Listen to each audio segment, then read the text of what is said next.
नबी अकरम की कि इन कमरों में कुरान की आयतें नाज़िल होती थी।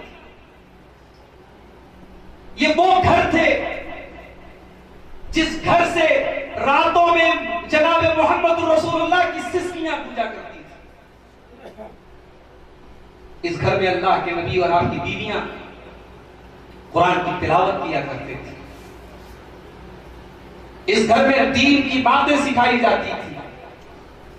इस घर में कोई गलती होती थी, दीन के ताल्लुक से टोका जाता था। इस घर में दीन था, इस घर में आखिरत की फिक्र थी, इस घर में तरबियत थी। आज हमारे घरों में मेरे भाई बहुत कुछ है। बढ़ती हुई महंगाई के बावजूद हमारे लाइफ स्टाइल में कोई कमी नहीं है, हमारे घरों की रौनक में कोई कमी नहीं है। कमी है तो हमारे घर की रूहानियत में, हमारे घर की दीनदारी में। अल्लाह ने नबी के घर का तज़किरा करते हुए कुरान के 22वें पारे में फरमाया, वक़रना फी बुयूतिकुन्ना वला तबर्रजना तबर्रुजल जाहिलिय्यतिल ऊला। ऐ नबी की बीवियों, तुम अपने घरों में इज्जत के साथ, वक़ार के साथ रहा करो। वला तबर्रजना तबर्रुजल जाहिलिय्यतिल ऊला। और ऐ नबी की बीवियों, जब तुम घर से निकला करो तो बनाओ सिंगार करके, मेकअप करके, सज संवर करके न निकला करो। वअक़िम्नस्सलात, तुम नमाज कायम किया करो। वआतीनज़्ज़कात, ज़कात अदा किया करो। वअतीनल्लाह व रसूलह, और ऐ नबी की बीवियों, तुम अल्लाह की और उसके रसूल की इताअत किया करो। इन्नमा युरीदुल्लाहु लियुज़हिबा अन्कुमुर रिज्सा अहलल बैति व युतहिरकुम तत्हीरा। ऐ नबी की बीवियों, अल्लाह ताला तुम्हारे घर को हर गंदगी से पाक करना चाहता है। अल्लाह ने इस घर को हर गंदगी से पाक कर दिया था। ये नबी का घर था। सुबह सुबह अल्लाह के प्यारे हबीब जब उठते थे, अम्मा आयशा फरमाती हैं, पहला काम आप ये करते थे, यशू सुफाहु मिस्वाक, आप मिसवाक से अपना मुंह साफ करते थे। अगर आपको रोजा रखना होता था, थोड़ी बहुत सहरी आप करते थे। उसके बाद जब फजर की अजान हजरत बिलाल देते, अजान के बाद अल्लाह के प्यारे हबीब 2 रकात सुन्नतें अपने घर पर पढ़ते थे। और आपकी आदत थी, आपकी सुन्नत थी कि नफली नमाजें और सुन्नत नमाजें आप घर में पढ़ा करते थे। आपकी हदीस है कि अल्लाह तबारक व तआला के नजदीक सबसे महबूब इबादत इंसान की उसके घर में है, फर्ज के अलावा। सवाल ये पैदा होता है कि अल्लाह के नबी घर में क्यों नवाफिल पढ़ते थे? उलमा ने लिखा कि उसमें एक सबक था। सबक यह था कि घर वालों की, बच्चों की एक तरबियत हो, उन्हें नमाज का तरीका सीखने को मिले, उन्हें नमाज से मोहब्बत हो। आज हमने इस सुन्नत को भी छोड़ दिया। आज हमारे घरों में कौन नफिल नमाजें पढ़ता है, कौन सुन्नत नमाजें पढ़ता है?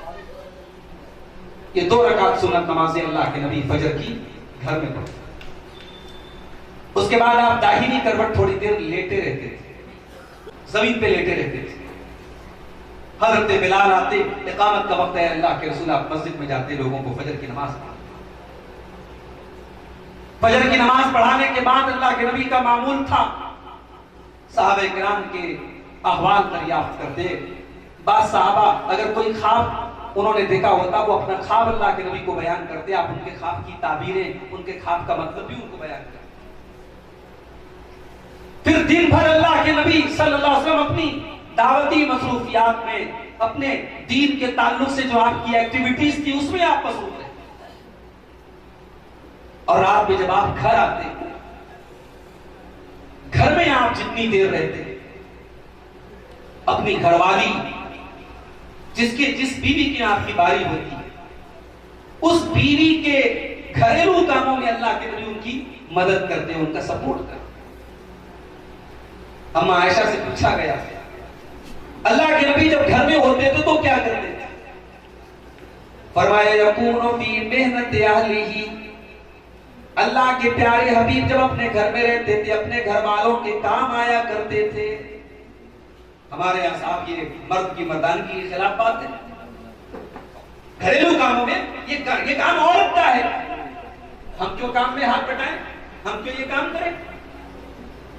घर के कामों में अल्लाह के नबी सल्लल्लाहु अलैहि वसल्लम कि अल्लाह के रसूल सल्लल्लाहु अलैहि वसल्लम अपने घर में क्या करते थे।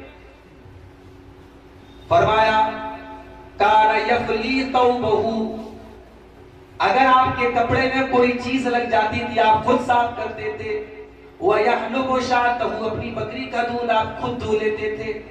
वह यखदुबु अहलहू, और अपने घर वालों के काम आ जाया करते थे। ये अल्लाह के नबी की जिंदगी थी। मेरे भाइयों, इंसान बाहर अपने आप को कुछ भी जाहिर करे, इंसान की ओरिजिनल जिंदगी उसके घर में होती है। इंसान घर में तकल्लुफ नहीं कर सकता। इंसान की रियल लाइफ उसकी घर की जिंदगी होती है। एक इंसान बाहर वालों की नजर में बहुत अच्छा है, सवाल यह है कि उसकी बीवी की नजर में वो कैसा है, अपने बच्चों की नजर में वो कैसा है, अपनी फैमिली की नजर में वो कैसा है। अल्लाह के प्यारे हबीब सल्लल्लाहु अलैहि वसल्लम अपनी फैमिली के भी हीरो थे। आप एक आइडियल शौहर थे, एक आइडियल बाप थे, एक आइडियल गार्जियन थे। अल्लाह के नबी फरमाते हैं खैरुकुम लिअहलिही, ओ लोगों तुम में सबसे बेहतरीन इंसान वो है जो अपनी फैमिली के लिए अच्छा हो, अपने परिवार के लिए अच्छा हो, अपने बाल बच्चों के लिए अच्छा हो। वाना खैरुकुम लिअहली, और मैं तुम्हें अपने परिवार के लिए सबसे बेहतर हूं, सबसे अच्छा हूं। भाई आज हमारे यहां बहुत सारे लोग अपने आप को संजीदा साबित करने के लिए, सीरियस साबित करने के लिए अपने घर में कभी हंसी मजाक भी नहीं करते। बाज लोग तो बड़े फख्र से कहते हैं साहब मैं घर में आता हूं तो मेरी बीवी दुबक जाती है, मेरे बच्चे सहम जाते हैं। माफ कीजिए कि ये आइडियल तरीका है, ये नबी का तरीका नहीं है। आपके घर में आपका रोब होना चाहिए, इसका यह मतलब नहीं है कि आप घर में दहशत का माहौल बना। अल्लाह के प्यारे नबी अपनी बीवियों के साथ हंसी मजाक भी करते थे, कुछ हल्के फुल्के लम्हात भी होते थे, कुछ